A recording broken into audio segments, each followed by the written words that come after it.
नांदेडच्या नायगाव तालुक्यातील नरसी सेवा सहकारी सोसायटीच्या निवडणुकीत फेर मतमोजणीत भाजपला बहुमत मिळालंय।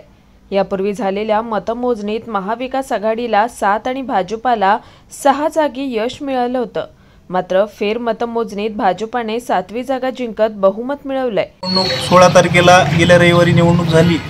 4 वाजता मतदान संपलं आणि लगेच 5 वाजता मतमोजणी झाली। त्या मतमोजणीमध्ये ती मतमोजणी पारदर्शक झाली नाही असं आमच्या सगळ्या एजंटांचं म्हणणं होतं। या ठिकाणी 2-3 जागेवर फेर मतमोजणी करा अशी मागणी केलेली असताना सुद्धा या ठिकाणी महिला राखीव मतदारसंघामध्ये फेर मतमोजणीची आमची मागणी मान्य करून त्यांनी मतमोजणी केली आणि त्या ठिकाणी आमची महिला 1 मताने हरलेली असताना सुद्धा त्या ठिकाणी बरोबर मध्ये आली आणि ईश्वर चिट्टीने त्या ठिकाणी आमची महिला विजयी झाली।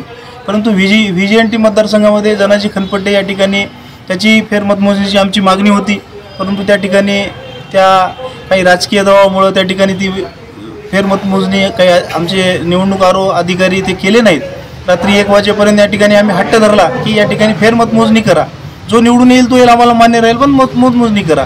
त्या ठिकाणी फेर मतमोजणी त्या मतदारसंघाची झाली नसल्यामुळे आम्ही सोमवारी 17 तारखेला माननीय जिल्ह्याचे उपनिबंधक DDR साहेब यांच्याकडे रीतसर अर्ज केला, अपील केला, न्याय मागितला आणि त्या ठिकाणी आमच्या अर्जाला त्या ठिकाणी न्याय देण्यासाठी त्यांनी 19 तारखेला हिअरिंग आम्हाला आणि आमच्या विरोधी उमेदवाराला बोलवली। आमचं सगळ्याचं म्हणणं ऐकून घेतलं आणि त्यांनी लगेच 19 तारखेला ताबडतोब निर्णय दिला की 20 तारखेला या ठिकाणी फेर मतमोजणी व्हीजीएनटीच्या मतदारसंघाची फेर मतमोजणी करा आणि आदेश दिले। DDR साहेब, ऑफिसचा एक प्रतिनिधी, या ठिकाणचा AR आणि निवडणूक निर्णय अधिकारी यांच्या उपस्थितीमध्ये व्हिडिओ कॅमेऱ्यामध्ये मतमोजणी करण्याचे आदेशित केले। त्या आदेशानुसार आज 1 वाजता मतमोजणी झाली आणि त्या मतमोजणीमध्ये आमचा उमेदवार 2 मतांनी निवडून आला। खऱ्या अर्थानं आमच्या पॅनलला या ठिकाणी आम्हाला न्याय मिळाला। आज आमचे 7 उमेदवार निवडून आलेले आहेत। त्या ठिकाणी भारतीय जनता पार्टीच्या माध्यमातून काम करत असताना भारतीय जनता पार्टीची सत्ता या ठिकाणी या सोसायटीवर होती। आता सुद्धा आमची सत्ता भारतीय जनता पार्टीची या ठिकाणी आलेली आहे। लवकरात लवकर आमचाच चेअरमन या ठिकाणी होणार आहे। Tanaji Shelgaonkar, star Maharashtra news, Nanded.